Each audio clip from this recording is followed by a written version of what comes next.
Hello everybody and welcome to the daily scan initiative. आज का पहला टॉपिक अपन बात करेंगे इंडिया मालदीव्स रिलेशनशिप के बारे में। अब आज ये टॉपिक हम लोग इसलिए बात कर रहे हैं बिकॉज रिसेंटली मालदीव्स का इलेक्शन हुआ था और उसमें एक नए president Mohamed Muizzu is a one who has been elected. अब इन्होंने रिप्लेस किया है इब्राहिम मोहम्मद को। इन्हें रिप्लेस किया। ये बहुत ही इंपॉर्टेंट डेवलपमेंट है जहां तक अपन मालदीव्स और इंडिया के रिलेशनशिप की बात करें, क्योंकि जो इब्राहिम थे वो माना जाता है प्रो इंडियन थे, जबकि मुइज़ू जो हैं प्रो चाइना पॉलिसीज को फेवर करते आए हैं। इनफैक्ट इलेक्शन कैंपेन के समय में उनका एक सबसे बड़ा मेजर नारा था इंडिया आउट। इन्होंने एक इंडिया आउट कैंपेन जारी किया था। इसके बारे में अपन और डिटेल में बात करेंगे। अब होता क्या है, यदि अपन सिंपल भाषा में समझें तो जितने भी स्मॉलर नेशंस होते हैं, यदि वो बड़े नेशन से सराउंडेड रहते हैं, जैसे कि आप एग्जांपल ले सकते हो इंडिया के आसपास नेपाल हो गए, भूटान हो गए, श्रीलंका हो गए, मालदीव्स हो गए, ऐसे बहुत सारे छोटे स्टेट। हर बड़ी कंट्री के आसपास जो छोटी कंट्रीज रहते हैं वो वरी करती है कि जो बड़ा नेशन है छोटे नेशन के इंटरनल मैटर्स में अफेयर ना इंटरफेयर ना करे। ये एक बहुत बड़ी यूनिवर्सल प्रॉब्लम है और ऐसा अक्सर देखा भी जाता है। इसी को लेकर कंट्रोवर्सी हमेशा रहती है, जिसे एक टर्म यूज किया जाता है, big brotherly behaviour, that Indian neighbour alleges that कि India big brotherly behaviour exhibit करता है अपने छोटे नेबर्स के साथ, जैसे नेपाल, भूटान, श्रीलंका एक्सेट्रा। इसी के रिगार्डिंग कंट्रोवर्सी है। अब हुआ ऐसा कि मुइज़ू का रिसेंटली ये ओथ सेरेमनी होने वाली है, तो अब माना जा रहा है कि जो हमारे पीएम है वो इस बार स्किप कर देंगे और उनके बदले में foreign minister is the one who would be attending the oath ceremony. तो ऐसा इसलिए किया जा रहा है क्योंकि माना जा रहा है he is a pro China tilted person. तो ऐसे क्या हुआ और किन इवेंट्स की वजह से the prime minister is trying or maybe skipping the event? This is all we are going to discuss in this topic, and we are going to discuss in depth about India Maldives relationship। ठीक है। अब सबसे पहले यदि अपन देखते हैं तो दो मेजर इवेंट हुए हैं। एक अपन ने देखा कि इंडिया आउट कैंपेन, और दूसरा इसी समय 2023 में क्या हुआ था, अप्रैल में एक लॉन्ग ड्रॉन कन्फ्लिक्ट है जो मॉरिशियस और मडागास्कर के बीच में मॉरिशियस और मालदीव्स के बीच में चल रही है। ये दोनों के बीच में एक ब्रिटिश की फॉर्मर कॉलोनियल टेरिटरी, वो है चैगोस आइलैंड, के बीच में चल रही है। दोनों मालदीव्स और मॉरिशियस चैगोस आइलैंड के कुछ पार्ट को क्लेम करते आए हैं। अभी रिसेंटली इंटरनेशनल यूएन के अंदर एक ट्रिब्यूनल है, उसका जजमेंट आया जिसने मेजॉरिटी ऑफ द शैगोस आइलैंड को मॉरिशियस को गिफ्ट किया है, उन्हें लीगल राइट दी है। और इस जजमेंट को मालदीव्स ने हाँ कर दिया है। जो उनके पुराने प्रेसिडेंट थे मोहम्मद इब्राहिम, उन्होंने इस जजमेंट को सपोर्ट किया है and he has agreed to the issue that Chagos island would be considered to Mauritius. अब ये इशू में जो ऑपोजिशन लीडर हैं, जो अभी के प्रेसिडेंट बन चुके हैं, उनका मानना है कि मोहम्मद इब्राहिम ने मालदीव्स के इंटरेस्ट को कॉम्प्रोमाइज करके ये जजमेंट रेज किया है, इस जजमेंट में हामी भरी है। That is one major issue. दूसरा इशू है इंडिया आउट कैंपेन। अब दो मेजर रीजन की वजह से इंडिया आउट कैंपेन चल रहा था। देखो, सबसे पहला था कि यहां पर इंडिया के कुछ पर्सनल का प्रेजेंस था। इंडिया के कुछ मिलिट्री पर्सनल प्रेजेंट रहे हैं मालदीव्स के आइलैंड्स में। इसको ऑपोजिशन ने बहुत ज्यादा क्रिटिसाइज किया है कि मालदीव के प्रेसिडेंट ने मालदीव्स की सॉवरेनिटी को कॉम्प्रोमाइज किया है और इंडिया के मिलिट्री को स्टेशन करने का मौका दिया है। अब हुआ ऐसा कि इंडिया ने ध्रुव जो हेलीकॉप्टर्स हैं, वो दो ध्रुव हेलीकॉप्टर्स मालदीव्स को गिफ्ट की थी, एक 2010 में और एक 2015 में। इसे बहुत सारी एक्टिविटीज के लिए यूज किया जाता है, जैसे इन जनरल मैरीटाइम सर्वेलेंस या ह्यूमैनिटेरियन असिस्टेंस या इन जनरल ओशन के आसपास की एक्टिविटीज को मॉनिटर करने के लिए, ये सारे पर्पस के लिए किया जाता है। अब ये था first allegation, presence of military personnel in the Maldives of India. Second है कि जितने भी बायलैटरल एग्रीमेंट्स साइन हुए हैं इंडिया और मालदीव्स के बीच में, वो क्या किए गए हैं, वो lack of transparently secret doors में साइन किए गए हैं, और मालदीव्स के लोगों को, आम जनता को उनके टर्म्स एंड कंडीशंस नहीं बताए गए हैं। These are the two major issues. अब हुआ क्या, यही दो मेजर इश्यूज को बनाकर सीवियर प्रोटेस्ट ऑर्गेनाइज किया गया, पहले ऑन ग्राउंड में इंडिया के अगेंस्ट, एंड आफ्टर दैट ये सोशल मीडिया में भी चले गया with hashtag India out campaign. This was the situation. अब इसमें सबसे पहले इंडिया का रिस्पॉन्स अपन समझते हैं। इंडिया ने इस इशू के लिए रिस्पॉन्स किया है कि जो ध्रुव हेलीकॉप्टर्स हमने दी थी उसके मेंटेनेंस करने के लिए कुछ स्टाफ की जरूरत होनी चाहिए, एंड वो जो स्टेशनड है मालदीव्स में वो जस्ट मेंटेनेंस स्टाफ है, उनके पास कोई भी वेपन नहीं है, वो आर्मी पर्सनल नहीं है, they are just the maintenance staff. ये इंडिया का रिस्पॉन्स रहा है। हालांकि अब होता क्या है, यदि ऑपोजिशन इतना बड़ा मुद्दा उठाएगा तो क्या हो सकता है, ये पब्लिक ओपिनियन को चेंज कर सकता है, और ऐसा कुछ होता है तो ऐसे पास्ट इंसिडेंट्स हुए हैं जहां पर इंडिया के जो एडवर्स पावर्स हैं उनको हो सकता है फायदा मिल जाए। जैसे अभी माना जा रहा है रीसेंट टाइम्स में पाकिस्तान और मालदीव्स की जो फ्रेंडशिप है वो काफी स्ट्रांग हुई है, दोनों ने जॉइंट पेट्रोलिंग का भी रिसेंटली स्टार्ट किया है। बट इफ इस समय यदि इंडिया के रिलेशनशिप खराब होते हैं मालदीव्स के साथ, और प्रो चाइना जो है अभी जो रिसेंटली मोहम्मद प्रेसिडेंट हैं वो आते हैं, तो हो सकता है कि इंडिया का इंटरेस्ट मालदीव्स में कॉम्प्रोमाइज हो जाए। ऐसा पहले भी हुआ है। Similarly China already it has big pockets, ये भी फायदा उठा सकता है।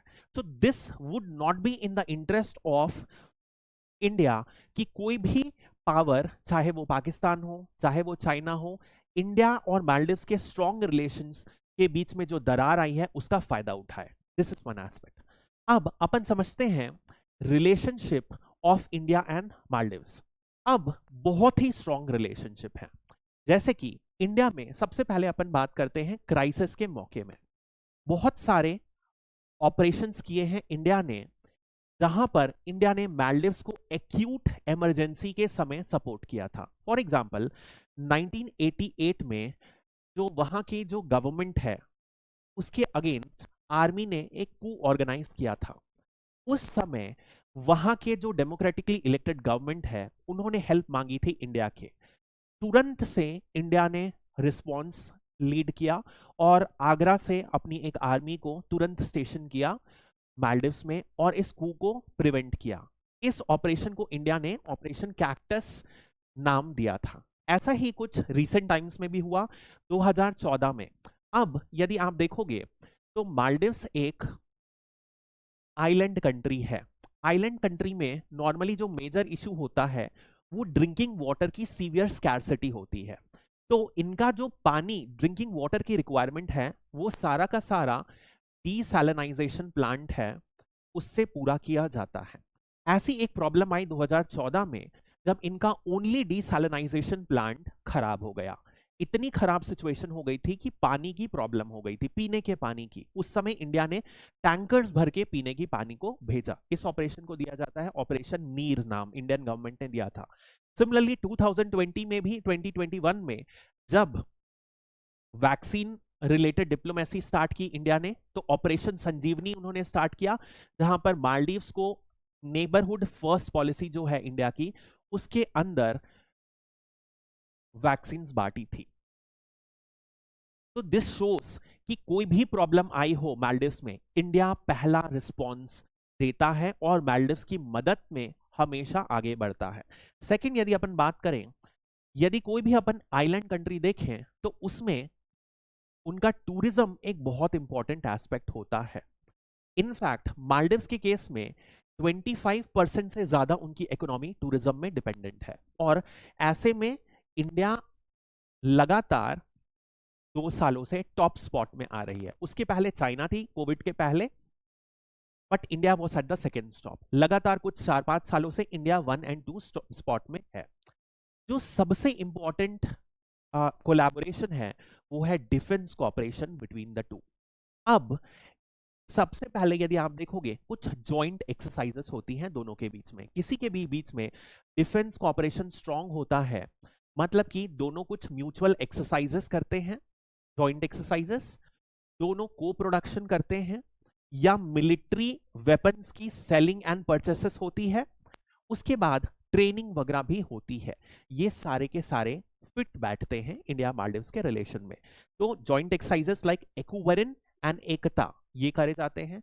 इसके बाद इंडिया उनके डिजास्टर रिलीफ फोर्स को ट्रेन भी करती है, और अपन ने ऑलरेडी देखा कि हिंदुस्तान का एरोनॉटिकल्स लिमिटेड का जो हेलीकॉप्टर है ध्रुव, वो इंडिया ने गिफ्ट भी किया है। ठीक है, तो बहुत अच्छे रिलेशन है। इसके अलावा एसबीआई अभी भी लार्जेस्ट बैंक है इनका। और यदि आप देखोगे जितने भी एसेंशियल कमोडिटीज है, आइलैंड कंट्री है, तो क्या एग्रीकल्चर के लिए सूटेबल लैंड है? नहीं है। तो एग्रीकल्चर जितने भी कमोडिटीज हैं, चाहे वो उनका फूड हो, राइस, व्हीट, शुगर से लेकर सारे के सारी इंडिया एक्सपोर्ट करती है। उसमें भी मेजर जो है वो केरला है जो एक्सपोर्ट करती है। केरला का बहुत एक्सटेंसिव इन्फ्लुएंस है मालदीव्स में। यदि आप एक्सपैट्रिएट कम्युनिटी देखें, इंडियन ओरिजिन को देखें, तो क्लोज टू 25% जो है वो भी इंडियन ओरिजिन है out of the total expatriate. उसमें भी दो सेक्टर हेल्थ केयर और एजुकेशन में एक्सट्रीम इन्फ्लुएंस है। इनफैक्ट कंस्ट्रक्शन वर्कर अभी अभी स्टार्ट हुआ है इन द रीसेंट 2 डेकेड्स, लेकिन जितने भी बड़े डॉक्टर्स हैं और टीचर्स हैं उनमें इंडियन बहुत एक्सट्रीम तक है। ठीक है, नेक्स्ट अपन यदि देखते हैं तो बहुत सारे इंफ्रास्ट्रक्चर प्रोजेक्ट इंडिया ने लीड किया है मालदीव्स में, जैसे कि Indira Gandhi memorial hospital, Maldives polytechnic, अलग अलग। एक अभी जो नया प्रोजेक्ट लीड किया है ग्रेटर मेल कनेक्टिविटी। अब Maldives is made up of many small islands, बहुत छोटे छोटे आइलैंड्स हैं जो बीच में सेपरेटेड हैं सी की वजह से। जो मेजर आइलैंड है उसमें मेल है, और मेल को आजू बाजू से कनेक्ट करने के लिए इंडिया एक प्रोजेक्ट लीड कर रही है, that is greater Male project. ये अभी रिसेंट टाइम्स में स्टार्ट किया। इसके अलावा अब अपन बात करते हैं रेलेवेंस ऑफ मालदीव्स। इतना इंडिया क्यों इंटरेस्टेड है मालदीव्स में, that is one major question. ठीक है, तो यदि अपन लोकेशन देखें मालदीव्स की, तो ये है इंडिया, और इंडिया के साउथ में मालदीव्स है। ठीक है, यहां पर करीब लक्षद्वीप है, तो लक्षद्वीप के साउथ में मालदीव्स है। Now this is the map of sea lanes of communication, मतलब कि कौन से रूट में शिप्स नेविगेट करती हैं जब उनको जाना होता है। तो just look at this broad line, मतलब कि यदि मेडिटेरेनियन सी से लेकर इंडियन ओशन से साउथ चाइना सी जाना होता है, तो ये एक ऐसा sea lane of communication use करते हैं जो मालदीव्स के बहुत पास है। In fact Maldives just sit at the head of this sea lane of communication, इसलिए इसका सबसे ज्यादा स्ट्रैटेजिक इन्फ्लुएंस है। सेकेंड इंपैक्ट देखिए, यहां पर यदि चाइना कोई कम्युनिकेशन रडार सेटअप कर देता है, तो it would be able to survey India की एक्टिविटीज पर नजर रख सकता है। ऐसा ही कुछ श्रीलंका में भी रिसेंट टाइम्स में हो रहा है। ठीक है, इस वजह से श्रीलंका और मालदीव्स के लिए चाइना इंटरेस्टेड है कि उनको एक परमानेंट स्टेशन मिल जाए जहां पर वो इंडिया के ऊपर नजर रख सके। तो क्या क्या एडवांटेज होगा? एक, उनके जो वेस हैं उन पर नजर रखी जा सकती है ओपोनेंट्स विद इंडिया पर, और सेकंड क्या होगा, सी लेन ऑफ कम्युनिकेशन में चाइना की पकड़ रहेगी। ठीक है, तो this is the most important strategic location.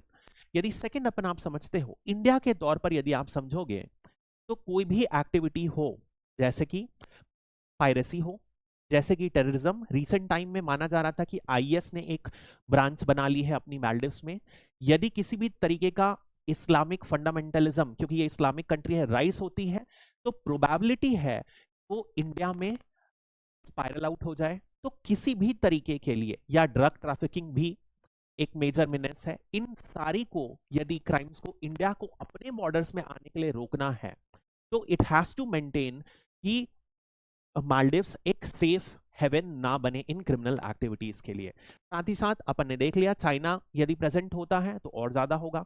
China normally कैसे करता है, बीआरआई में, बेल्ट एंड रोड इनिशिएटिव में कंट्रीज को लोन देता है, उन लोन में बहुत हाई इंटरेस्ट रेट चार्ज करता है और फिर फाइनली उनको अपने डेब्ट के अंदर कंडीशंस लगाकर उनसे कंपनसेशन ले लेता है, जैसे कि कोई स्ट्रैटेजिक लोकेशन पोर्ट्स को एक्वायर कर लेता है, जैसे कि हम्बनटोटा पोर्ट इन श्रीलंका एक एग्जांपल है। ऐसे करके चाइना इंपॉर्टेंट लेता है। तो 2017 में बीआरआई ज्वाइन कर लिया था मालदीव्स में। तो इंडिया को डर है कि डेब्ट ट्रैप डिप्लोमेसी जो चाइना यूज करता है उसके थ्रू मालदीव्स में चाइना अपना एक स्ट्रैटेजिक प्रेजेंस ना बना ले, क्योंकि वो इंडिया के हमेशा हेडेक पे रहेगा। ठीक है, तो this is about India Maldives. अब इससे रिलेटेड कई क्वेश्चंस आप आ सकते हैं कि हिस्टोरिकल क्या रिलेशन है, मालदीव्स क्यों इंपॉर्टेंट है, India first neighbourhood policies with respect to Maldives, या इंटायर साउथ एशिया, या इंडियन ओशन के बारे में भी कोई क्वेश्चन आ सकते हैं। The framework of all the answers would be the points that we have discussed. ठीक है, that's all for now. Thank you, have a nice day.